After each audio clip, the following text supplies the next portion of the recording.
Hello friends, कैसे हैं आप सभी लोग। आप सभी का स्वागत करता हूं फिर से अपने चैनल पर। गाइस, आज हम इस वीडियो में आईटी एक्ट के एक इम्पोर्टेंट टॉपिक को कवर करेंगे, जो कि है प्राइवेट की और पब्लिक की।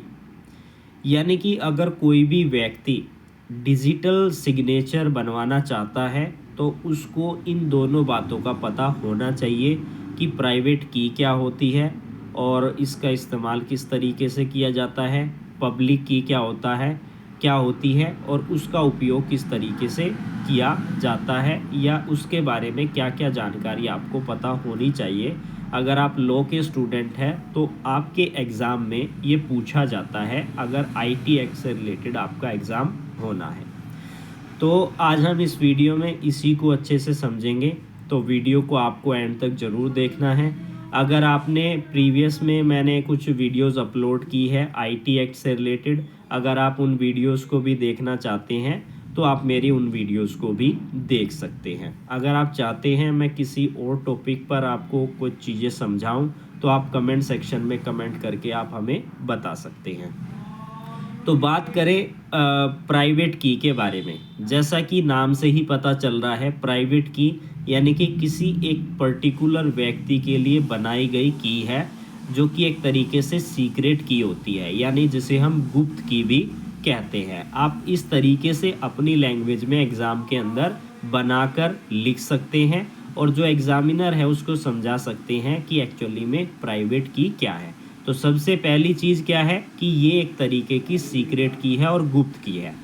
आईटी एक्ट के अनुसार यह की जो प्राइवेट की है किसी डिजिटल सिग्नेचर सर्टिफिकेट को बनाने में मदद करती है।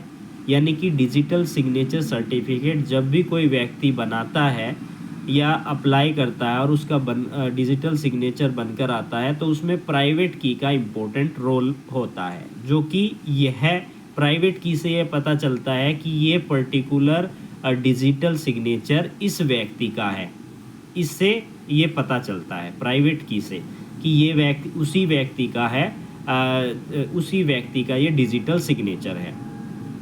इसे जो है यानी कि सभी व्यक्ति को इसको नहीं सौंपा जा सकता प्राइवेट की को, क्योंकि ये सार्वजनिक रूप से साझा नहीं की जा सकती। यदि इसकी चोरी हो जाती है, प्राइवेट की अगर कोई चुरा लेता है तो इसका दुरुपयोग हो सकता है। तो कोशिश कीजिए कि इसको गुप्त ही रखा जाए। इसे हम एक एग्जाम्पल के द्वारा समझते हैं, एक उदाहरण के द्वारा समझते हैं, ताकि आपको और अच्छे से समझ में आएगा। मान लीजिए एक राहुल नाम का व्यक्ति है और वो एक डिजिटल डॉक्यूमेंट पर हस्ताक्षर करना चाहता है। अब वो किस तरीके से करेगा? डिजिटल डॉक्यूमेंट का मतलब हो गया कोई ऐसा डॉक्यूमेंट जो आपके पास किसी सॉफ्टवेयर में है, लैपटॉप में है, उस पर आपको हस्ताक्षर करने हैं। तो आप कैसे करेंगे? डिजिटली ही करेंगे। डिजिटली करने के लिए एक पर्टिकुलर डिजिटल सिग्नेचर आप अप्लाई करके उसे उस डॉक्यूमेंट पर लगा सकते हैं, जो कि उसकी सत्यता को बताएगा कि ये डॉक्यूमेंट आपके द्वारा साइन किया गया है। आप ऐसे नहीं है कि आपको कोई नोटबुक पर अपने फिजिकली पेन से साइन कर देने हैं और फिर उसे अपलोड करना है, ऐसा नहीं है।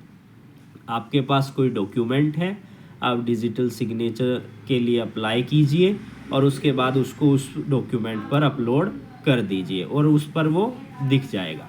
जैसा कि हमारे आज के समय में बहुत से ऐसे डॉक्यूमेंट हैं जो डिजिटली सिग्नेचर के द्वारा वेरीफाई, डिजिटली सिग्नेचर उसके ऊपर होते हैं और उसकी सेम वही सत्यता होती है जो कि कोई व्यक्ति एक पेपर पर साइन करके देता है, सेम उसी तरीके से इक्वल है, कोई उसमें डिफरेंस नहीं है। आपने देखा होगा जजमेंट पर, अब जो भी जजमेंट्स आती हैं, पहले जजमेंट्स जो आती है, पहले तो क्या करते थे, जजमेंट्स निकालते थे और फिर जज साहब साइन करते थे। अब डिजिटल सिग्नेचर ही वहाँ पर अपलोड हो जाते हैं, तो उसको उनका टाइम जो है बच जाता है।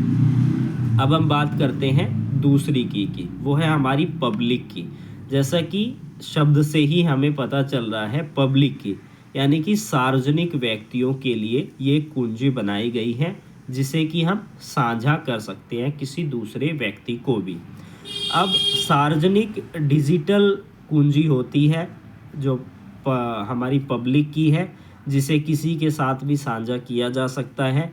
आईटी एक्ट के अनुसार इसका इस्तेमाल क्या है कि ये जो पब्लिक की होती है ये किसी व्यक्ति की प्राइवेट की सत्यता को जांचने में मदद करती है, यानी कि उसकी वेरिफिकेशन एक तरीके से हो जाती है। यानी कि आपकी एक प्राइवेट की है, आपके डिजिटल सिग्नेचर हैं और उसको मैं वेरीफाई कर रहा हूँ, तो उसको मैं वेरीफाई कैसे कर सकता हूँ? तो उसको मैं वेरीफाई कर सकता हूँ पब्लिक की से। पब्लिक की को मैं वहाँ पर यूज़ करूँगा और यह पता लगाऊँगा कि ये पर्टिकुलर सिग्नेचर आपके ही हैं, किसी और के तो नहीं है। तो इसमें हमारी ये पब्लिक की जो है मदद करती है।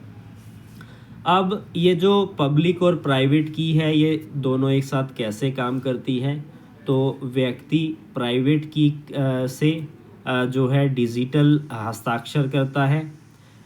पब्लिक की से उसकी सत्यता जांची जाती है, किसकी? प्राइवेट की या प्राइवेट की यानी कि किसी डिजिटल सिग्नेचर की सत्यता जांची जाती है। इसे शॉर्ट में समझे तो प्राइवेट की गुप्त की है, सिर्फ मालिक के पास होती है, जो धारक है या जो यूज़र है। डिजिटल हस्ताक्षर बनाने में उपयोगी है। सुरक्षित रखनी अनिवार्य है ताकि उसका दुरुपयोग ना हो जाए। किसी के साथ साझा नहीं की जा सकती। इसके अपोजिट में यानी कि डिफरेंस अगर आपसे पूछा जाए तो आप इस तरीके से बता सकते हैं। इसके अपोजिट में हमारा आ गया पब्लिक की। पब्लिक की सार्वजनिक की होती है, इसीलिए सभी के साथ साझा की जा सकती है। डिजिटल सिग्नेचर की जांच करने में, उसको वेरीफाई करने में मदद करती है और मैसेज की सत्यता साबित करने के लिए भी यह मदद करती है। तो ये था आज का हमारा टॉपिक, जिसमें हमने समझा प्राइवेट की और पब्लिक की में क्या डिफरेंस है। अब इसे आप अपने हिसाब से बनाकर एग्ज़ाम में लिख सकते हैं। फिर मिलेंगे एक नए टॉपिक के साथ।